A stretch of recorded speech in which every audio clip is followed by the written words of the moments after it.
अस्सलाम वालेकुम dear students. जो हमारा चैप्टर नंबर 7 चल रहा है वो है परमिटेशंस एंड कॉम्बिनेशंस, और इस चैप्टर में जो हमारा आज का टॉपिक है वो है फैक्टोरियल नोटेशन। तो इस चैप्टर में जितने भी आने वाले टॉपिक्स होंगे उसमें फैक्टोरियल नोटेशन का इस्तेमाल ज्यादा होता है। जो ये फैक्टोरियल नोटेशन है इसको हम दो तरीकों से डिनोट कर सकते हैं। यहाँ दो तरीकों से इसका सिंबल है, आधी जगहों पे ऐसे लिखा है, या तो हम इसको ऐसे रिप्रेजेंट कर सकते हैं। जो ये फैक्टोरियल नोटेशन है इसमें हम किसी भी पॉजिटिव इंटीजर को लिख सकते हैं। किसी भी पॉजिटिव इंटीजर को हम फैक्टोरियल नोटेशन में लिख सकते हैं। सपोज अगर हमारे पास 2 हम ऐसे लिख सकते हैं 2 फैक्टोरियल, या हम ऐसे भी लिख सकते हैं। अगर 4 हो 3 हो 5 हो तो लिखने का तरीका ये है 4 हो 4 फैक्टोरियल, और ऐसे लिख सकते हैं। तो कैसे इसको रीड कैसे किया जाता है?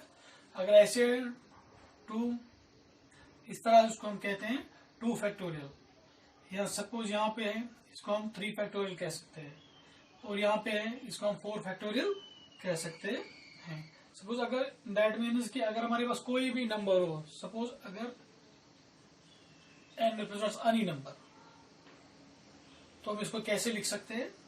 जो भी नंबर हो, या तो हम ऐसे लिख सकते हैं इसको, या हम ऐसे लिख सकते हैं। और इसको हम कैसे पढ़ सकते हैं? सिंपली फैक्टोरियल n या n फैक्टोरियल। अब यहाँ पे सवाल है कि हम इसका वैल्यू कैसे निकाल सकते हैं। सपोज अगर हमारे पास 3 फैक्टोरियल है, ऐसे या ऐसे हम लिख सकते हैं। तो इसका वैल्यू कैसे निकालते हैं? जो नंबर फैक्टोरियल में है पहले इसको लिखना होता है, फिर बाद में इसके जो इससे कम जो नंबर्स हैं उनको मल्टीप्लाई में लिखना होता है अप टू 1। 3 है, इसको 2 से मल्टीप्लाई हो जाएगा, इसको 1 से मल्टीप्लाई हो जाएगा, सिर्फ आप 1 तक जा सकते हैं, और जो आप जितने भी नंबर लिखेंगे उसको मल्टीप्लाई में लिखना है। तो इसका वैल्यू किसके बराबर आएगा? 3 2 6, 6 9 6। अगर ऐसे हो हमारे पास सपोज 4 फैक्टोरियल, तो सिंपली लिखने का तरीका ये है, या तो ऐसे लिख सकते हो या ऐसे लिख सकते हो। जो नंबर दिया गया है पहले ये है, 4 से छोटा है वो 3 है, 3 से जो छोटा है वो 2 है, 2 से छोटा 1, सिर्फ 1 तक लिखना है। 4 3 12, 12 2 24, 24 1 24। इसी तरह से अगर हमारे पास 5 फैक्टोरियल हो तो हम इसको कैसे लिखेंगे? इस तरह से, पहले 5 से छोटा 4, 4 से छोटा 3, 3 से छोटा 1 2। तो किसके बराबर? 5 4 20, 23 60, 62 126। तो इसका वैल्यू इस तरह से बनेगा। सपोज अगर अब हमारे पास होगा, जो फॉर्मूला भी है आगे जाके इसका इस्तेमाल करना है, फैक्टोरियल n या n फैक्टोरियल हो, तो हम इसका वैल्यू कैसे निकाल सकते हैं? तो जो यहाँ पे मैंने 3 एग्जांपल्स दिए, ये मैंने इसलिए दिए ताकि हम n फैक्टोरियल निकालें। सबसे पहले हम कहां से शुरू करते हैं? जो नंबर दिया गया हो पहले उसको लिखना होता है। दिया गया n है, इसको मल्टीप्लाई किससे करना है? n से कम। अगर ये n है, n से कम क्या है? उसमें से यहाँ से 5 है, 5 में से एक कम हुआ है तो 4 रह गया, 4 में से एक कम हुआ है तो 3 रह गया, 3 में से और एक कम हुआ है तो 2 रह गया, 2 में से एक कम हुआ है तो 1 रह गया। Same is the case here, 4 में से एक कम हुआ है 3, 3 में से एक कम हुआ है तो वो 2 रह गया, 2 में से एक कम हुआ है तो 1 रह गया।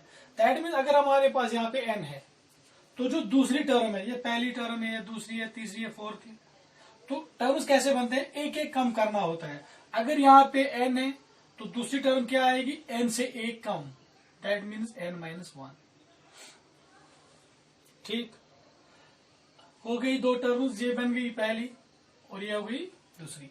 अब तीसरी टर्म क्या है? तीसरी में फिर एक से जो यहाँ पे टर्म आई उससे एक कम करना है।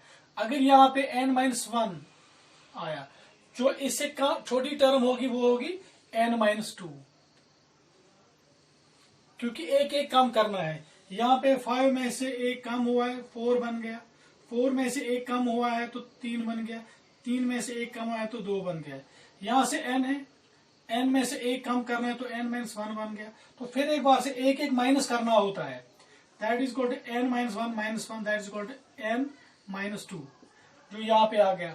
अब इससे आगे कौन सी टर्म आएगी, फिर एक काम करो n माइनस टू, इसको a और एक काम करो तो किसके बराबर आएगा, n माइनस थ्री।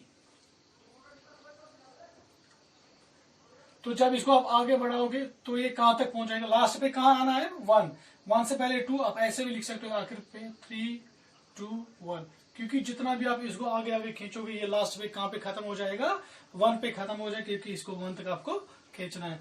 तो ये आगे जाके एक फॉर्मूला बन जाती है कि फैक्टोरियल n किसके बराबर होता है, तो इनका इस्तेमाल फिर सवाल में करना होता है। तो जो ये हमारा आज का लेक्चर था ये फैक्टोरियल नोटेशन पे था। इंशाल्लाह जो हमारा दूसरा लेक्चर होगा तो उसमें हम फैक्टोरियल नोटेशन से जुड़े हुए सवाल करेंगे। तब तक के लिए अल्लाह हाफिज।